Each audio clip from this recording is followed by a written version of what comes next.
Obviously, we locked down schools insanely. It's crazy. Putting stupid masks on people and all that other madness.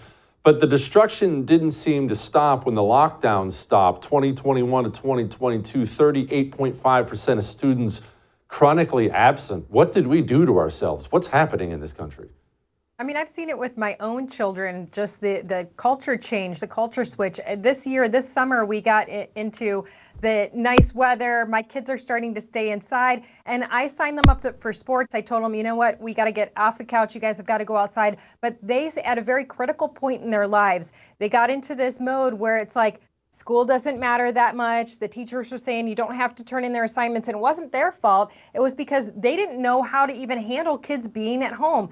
The culture changed. The kids got out of the mindset that school was really important. And somehow it must have been that parents did too, because we started to see this decline in attendance. But also you have to remember, in the state of Michigan, check out Flint, because Flint is a community that absolutely relies on schools to make sure that kids are getting out of the house and getting a good education.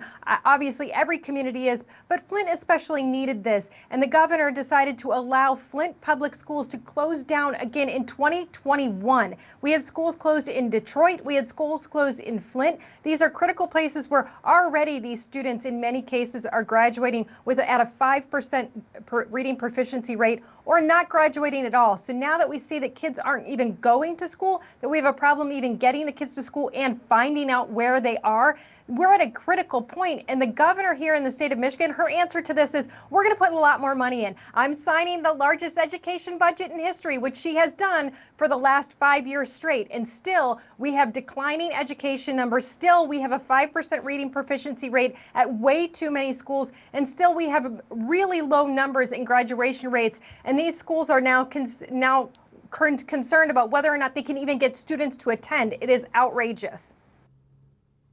Well, those people in Flint must be really upset with the governor doing that, right? I mean, that's why you won the election, right, Tudor? I mean, this is part of my frustration with people. She abuses these people, and then someone wonderful runs. I hate to compliment you, but it's true. Someone wonderful runs, and people don't change how they vote.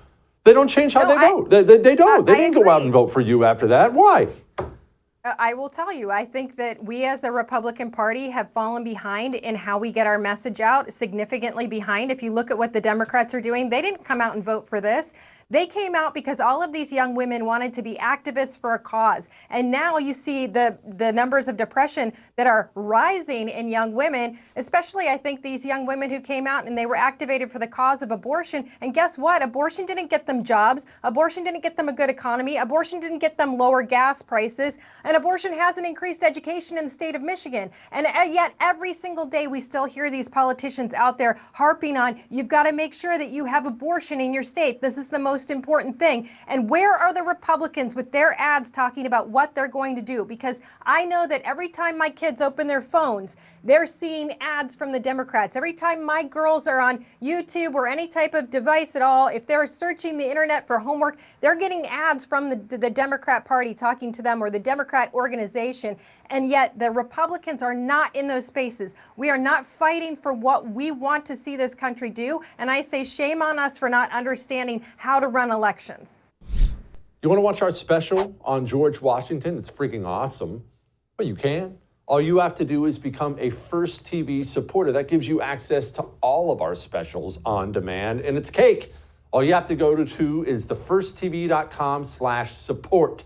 Thefirsttv.com/support. Become a supporter. Enjoy learning about George Washington.